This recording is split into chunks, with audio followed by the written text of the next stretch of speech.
F5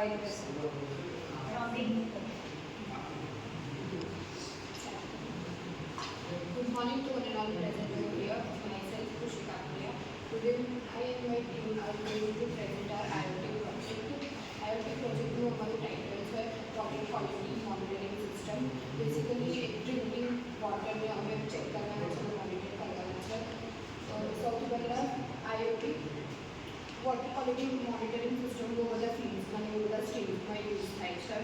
આપણે example તરીકે લઈએ તો એક રિવરનું બી લઈ શકીએ કે રિવર વોટર મોનિટરિંગ સિસ્ટમ બનાવી હોય તો જે પણ રિવર હોય એનું પાણી આપણે મોનિટર કરી શકીએ કે એનું કયા આખા રિવરના કયા એરિયામાં વધારે પોલ્યુટેડ છે પાણી, કાં તો પછી એ પાણી છે તે એક્વેટિક લાઈફ માટે સુટેબલ છે કે નહીં. અત્યારે રિસેન્ટલી મહાકુંભ ચાલે છે, ત્યાં કેટલા બધા રિપોર્ટીસ આવતા હોય દુનિયા પરથી, તો એ પણ આપણે ચેક કરી શકીએ. એવી એક સિસ્ટમ બી બનાવી શકીએ કે ત્યાંનું વોટર બી આપણે ચેક કરી શકીએ. તો આજનું અમારું ડ્રિંકિંગ વોટરનું છે, તો અમારું મેઇન પર્પઝ છે પબ્લિક હેલ્થને સિક્યોર કરવાનું અને IoTને યુઝ કરીને એડવાન્ટેજીસ અને બેનિફિટ્સને યુઝ કરવાનું. તો IoTના ઘણા બધા બેનિફિટ્સ છે, જેમ કે રિડ્યુસ્ડ એફર્ટ છે, ઇમ્પ્રુવડ એક્યુરેસી છે, એન્હાન્સ મોનિટરિંગ છે. IoT બેઝ ટેકનોલોજી રૂરલ અને અર્બન એરિયાઝમાં પણ ઘણા મોટા સ્કેલ પર યુઝફુલ થઈ શકે છે.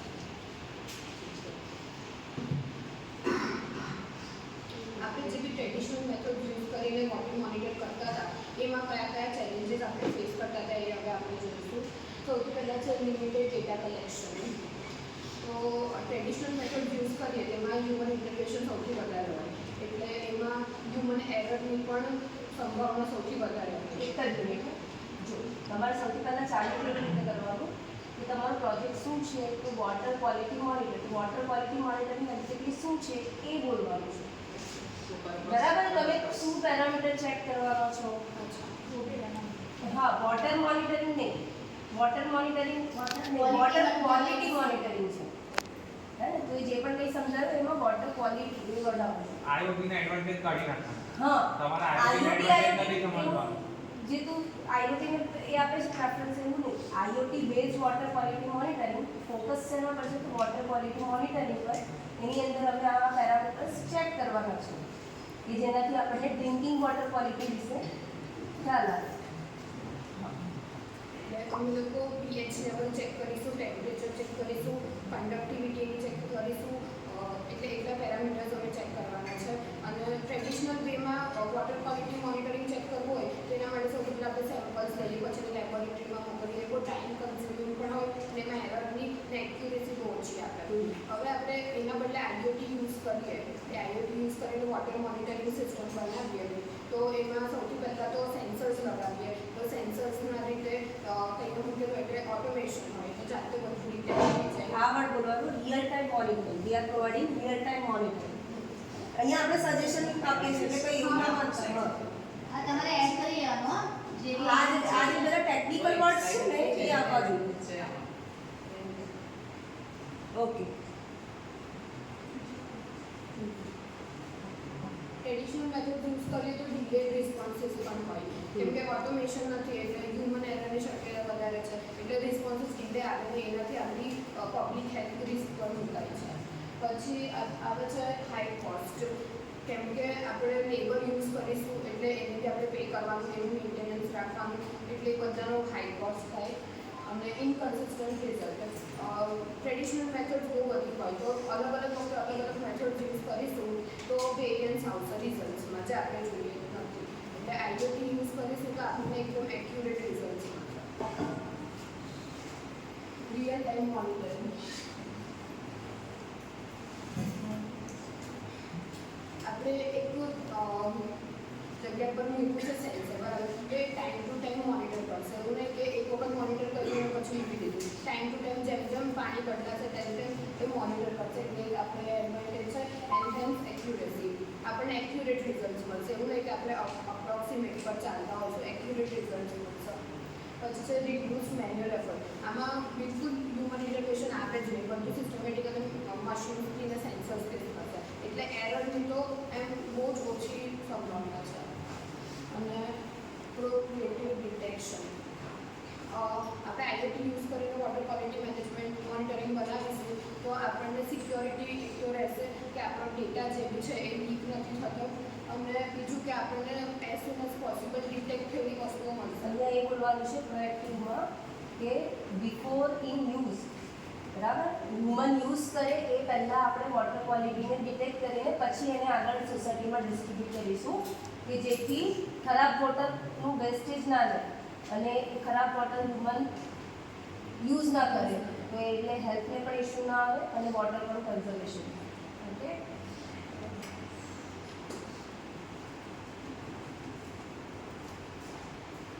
વોટર ક્વોલિટી મોનિટરિંગ એટલે કહે છે કાં તો આપણે પબ્લિક હેલ્થની આપણે આપણા માણસોની આપણી હેલ્થ સારી રહેવી છે, ઇકોસિસ્ટમની હેલ્થ બી સારી રહેવી છે. હવે આપણા અત્યારે ડિઝીઝ બહુ વોટર ડિઝીઝ થાય છે, કોલેરા છે, ફીવર છે, પાણી લીધે બહુ બધી ડિઝીઝ થાય છે. એથી બચાવવા માટે આ બનાવી ગયા છે જેથી આ મોનિટર કરશે વોટર ક્વોલિટી અને બચાવશે કે વોટર ઇલનેસ ઓછી થઈ એટલી સારી પોસિબિલિટી કે ખરાબ પાણી મળે એટલે વોટર ઇલનેસ ઓછી થઈ જશે. તો મેં એ વસ્તુ ફોકસ કરી રહ્યા છે અને આ અમારી પાણી સારું હશે તો આપણે બહુ બધા રિસ્ક ઓછા થઈ જશે જેટલા હેલ્થના થઈ ગયા છે. પછી આપણે બીજા પાણી બહુ બધી રિસ્ક થઈ ગયું પાણી બધા યુઝ કરે છે જેટલા બી લાઈક લિવિંગ બીંગ્સ છે બધા લોકો પાણી તો યુઝ કરે છે. તો પાણી સારું રહેશે તો ઇકોસિસ્ટમમાં બી ખાસ હેલ્થ મળશે. જે પોલ્યુટેડ થાય છે આ ઇન્ડસ્ટ્રીઝ છે પછી આપણે બી બહુ બધા વોટર રિઝર્વર્સમાં બહુ બધું પાણી આપણે ખરાબ કરી રહ્યા છે આપણે તો એ વસ્તુ આપણાને પછી પાછી અફેક્ટ કરવાની છે એ અફેક્ટ ના કરે એની માટે આ વસ્તુ આપણે બનાવી રહ્યા છે. નેક્સ્ટ ડે તો આમાં બસ ચાલશે આ નથી એક્સપ્લેન નેક્સ્ટ મારો આટલો હતો આપણે સ્લાઇડ આ મારી બે સ્લાઇડ્સ માટે ચાલશે નેક્સ્ટ આ બી ચાલશે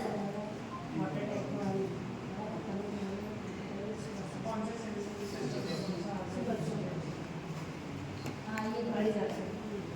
સૌથી પહેલાં તો આપણે જોઈએ કે સેન્સર્સ એટલે શું.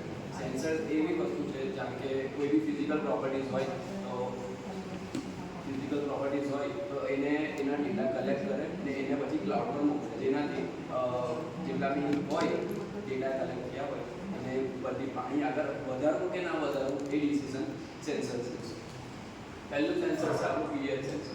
પીએચ સેન્સર એટલે આપણે પહેલેથી બધા ભણ્યા જ છે કેમિસ્ટ્રીમાં કે પીએચ એટલે કાં તો એ બતાવે આપણને કે પાણી એસિડિક છે કે બેઝિક છે. હવે આઈડિયલ પીએચ વેલ્યુ છે એ 6.7 6.5 કે 7 છે. બટ હવે માની લો કે વોટર એસિડિક હશે તો સેન્સર એને ડિટેક્ટ કરી લેશે ને પાણી આગળ વધવા જોઈએ. પછી બીજું સેન્સર આવશે ટેમ્પરેચર સેન્સર. ટેમ્પરેચર સેન્સર કાં તો પાણી બહુ વધારે ગરમ હશે કાં તો બહુ વધારે ઠંડુ હશે તો એ પાણીને બ્લોક જ કરી દેશે ને આગળ નહીં વધવા દે. એ કામ સોલેનોઇડ વોલ્વ કરશે કે પાણીને આગળ વધવા દેવું કે ના વધવા દેવું. હવે માની લઈએ કે ટેમ્પરેચર સેન્સર ના મૂકીએ તો ના ચાલે. ના ટેમ્પરેચર સેન્સર મૂકવું જ પડે કારણ કે હવે માની લો તમે ટેમ્પરેચર સેન્સર ના મૂક્યું હવે ટેમ્પરેચર વધારે છે પણ એક ટેમ્પરેચર સેન્સરના લીધે બીજા બધા સેન્સર અફેક્ટ થાય છે. કારણ કે હવે માની લો પાણી બહુ ગરમ છે તો એમાં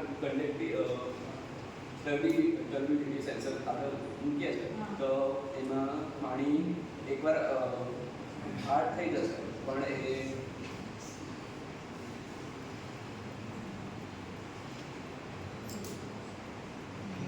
માનો એટલું બરાબર છે.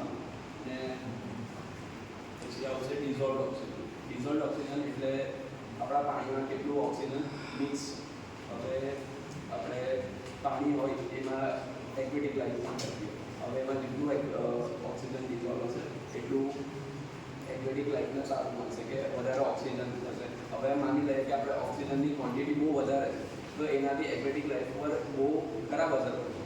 જેમ કે એમના ન્યૂઝ બગડી જશે, સનલાઇટ પેનિટ્રેટ નહીં કરી શકે, એમનાથી ઓક્સિજન પણ નહીં મળે. એટલે એવી રીતે પણ આ ડિઝોલ્વ ઓક્સિજન સેન્સર બહુ નેસેસરી છે. પછી આવે કન્ડક્ટિવિટી સેન્સર્સ. કન્ડક્ટિવિટી સેન્સર્સ એટલે યુઝ કરીએ આપણે કારણ કે અમુક ફેક્ટરીના યુઝને કન્ટેમિનેટ વોટર હોય તો એમાં બહુ બધા પાર્ટિકલ હોય તો એનાથી ઇલેક્ટ્રિસિટી કંડક્ટ બહુ વધી જાય. પણ આપણે એ વસ્તુ ઓછી કરવાની છે જેનાથી આપણને પ્યોર પાણી મળે. ને એની રેન્જ છે 1500 US સેન્ટીમીટર. છે ન્યૂ એસ પર સેન્ટીમીટર. એ માઇક્રો માઇક્રો આ યુનિટ તમારે યાદ રાખવાના છે. તમારે આ બરાબર રેડ કરવાની જરૂર છે પેપર ફરી. અને ટેમ્પરેચર સેન્સરમાં શું લખ્યું છે? ટેમ્પરેચર સેન્સર કેમ જરૂરી છે? ગરમ ઠંડુ પાણી એવું તો બોલવાનું નથી ભૂલથી પણ, એના માટે નથી ટેમ્પરેચર સેન્સર. ટેમ્પરેચર સેન્સરથી શું છે કે વોટર ક્વોલિટીના જે અધર પેરામીટર્સ છે એ અફેક્ટ થાય છે, જેથી આપણે ટેમ્પરેચર મેન્ટેન રાખવાનું છે. જે ડિઝોલ્ડ ઓક્સિજન છે, કન્ડક્ટિવિટી પાણીની વધી જાય અથવા તો ઘટી જાય. પાણી ગરમ હોય તો એનું ઓક્સિજન લેવલ ઘટી જાય અને પાણી ઠંડુ હોય તો એનું ઓક્સિજન વધારે રહે. બહુ ગરમ હોય તો બહુ ઠંડુ હોય તો એને રિલેટેડ નથી. બરાબર? એ શેને ઇફેક્ટ કરે છે? અધર પેરામીટર્સ. વોટર ક્વોલિટી કરે છે એટલે ટેમ્પરેચર સેન્સર એની વેલ્યુઝને અફેક્ટ કરે છે, અપ ડાઉન કરે છે. એની કોઈ જરૂર નથી પણ બીજાને ઇફેક્ટ ના કરે એટલે એ મૂકેલું છે.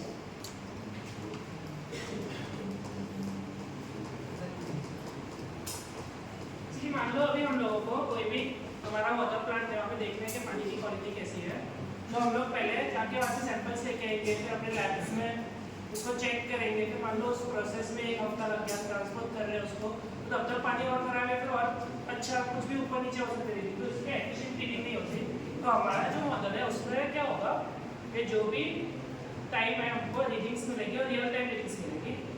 हमारे सेंसर्स की वजह से रियल टाइम रीडिंग्स मिलेगी. जैसे मान लो हमें पानी खराब है तो हम लोग वहाँ से रुक सकते हैं और हम लोगों को मालूम नोटिफिकेशन आ जाएगा कि ये प्रॉब्लम यहाँ पे हो रही है, कि हमारा ये ऐसा सब हो रहा है, तो आगे पानी नहीं जाएगा. ठीक है नेक्स्ट. સમજાઈ ગયા છે? સમજાઈ ગયા છે એમાં આગળ? અરે આપણે ઓલરેડી કવર થઈ ગયું છે. વાયરલેસ કમ્યુનિકેશન, ક્લાઉડ, એ બધું હજુ આ લોકો બોલ્યા જ નથી કે ક્લાઉડ પર ડેટા મોકલીશું. कोई जो भी क्लाउड पे डेटा मोकलेंगे फिर वहाँ से हमारे कुछ भी फोन पे आ जाएगा कि यहाँ पे ऐसा करा दिए, जो भी ऑथराइज्ड पर्सन है उसको उसको फिर आप हम लोग उस पर और वर्क करके उसको सही कर सकते हैं फटाफट. ठीक है. हमारा प्रोसेस ऑटोमेट हो जाएगा, टाइम कम यूज होगा और अच्छा रीडिंग मिलेगा, एक्यूरेट रीडिंग्स मिलेगी. ये हमारा रियल वर्ल्ड बेस्ड एप्लीकेशन है. जैसे कि मान लो वाटर हमारा कहाँ पे यूज़ हो सकता है. हमारा जो ये प्रोजेक्ट है तो वाटर कम्युनिटी मॉनिटरिंग, मान लो बहुत बड़ी कम्युनिटी सोसाइटीज़ है, वहाँ पे बड़े बड़े वो टैंक्स होते हैं वाटर के, तो उसमें यूज़ कर सकते हैं. एग्रीकल्चर वो अपने यूज़ कर सकते हैं, क्योंकि पानी तो हमको सब जगह अच्छा चाहिए, मेंटेन चाहिए. एग्रीकल्चर है उसमें एक स्पेसिफिक पीएच का वाटर चाहिए, तभी हमारा खेती अच्छा होगा, तभी हेल्थ अच्छा रहेगा सब चीज़ का. तो पब्लिक हेल्थ केयर सेक्टर्स में यूज़ कर सकते हैं, एग्रीकल्चर में यूज़ कर सकते हैं, फिर मॉनिटरिंग वाटर कम्युनिटी मॉनिटरिंग में भी कर सकते हैं. कंक्लूजन इस प्रोजेक्ट का है हम जो भी ये सब करेंगे उस समय रीडिंग एकदम अच्छा मिलेगा, टाइम से मिलेगा और पुराने जो ट्रेडिशनल मेथड है उससे बहुत बेटर हो जाएगा. अभी हमारे जैसे कि मान लो सबको मालूम ही है कि वाटर साल में एक बार धुलती है, टंकी के कब धुलती है, किसी को कुछ आइडिया ही नहीं है कि कैसा है अंदर पानी, कोई जीव मारा हुआ है, कुछ उसको देखने वाला है ही नहीं. तो हमारे प्रोजेक्ट से वो सब अच्छा हो जाएगा और फ्यूचर में हम लोग इसमें और भी बहुत सी चीज़ें ऐड कर सकते हैं. जैसे कि टेक्नोलॉजी अभी ग्रो हो रही है तो उसमें और सेंसर्स लगा सकते हैं कि और भी कुछ किसी को किस स्पेसिफिक चीज़ के लिए चाहिए तो उसको कस्टमाइज करके दे सकते हैं. जैसे कि मान लो हमारे सेंसर में कोई फॉल्ट आ रहा है तो उसके लिए भी एक सेंसर लगा सकते हैं कि हमारे सारे सेंसर्स बराबर चल रहे हैं, उसके लिए भी आगे सब कुछ तो टेक्नोलॉजी डाल सकते हैं. जरा आप ऐसा बोल सकते हो कि अभी हम फिलहाल ये हाँ, अभी पैरामीटर्स हम- चेक कर रहे हैं और फ्यूचर में हम ये पैरामीटर्स और इंक्लूड करेंगे. ठीक है ना? ये इंक्लूड करेंगे तो हम प्रोजेक्ट के फ्यूचर जो हमारा डायरेक्शन है वो ये है. ठीक है. अभी 3-4 सेंसर ही कर रहे हैं और भी ऐड कर सकते हैं हम लोग उसमें. पैरामीटर्स हाँ. सेंसर नहीं पैरामीटर्स. ठीक है. Next slide. તમારી ઉપર કઈ છે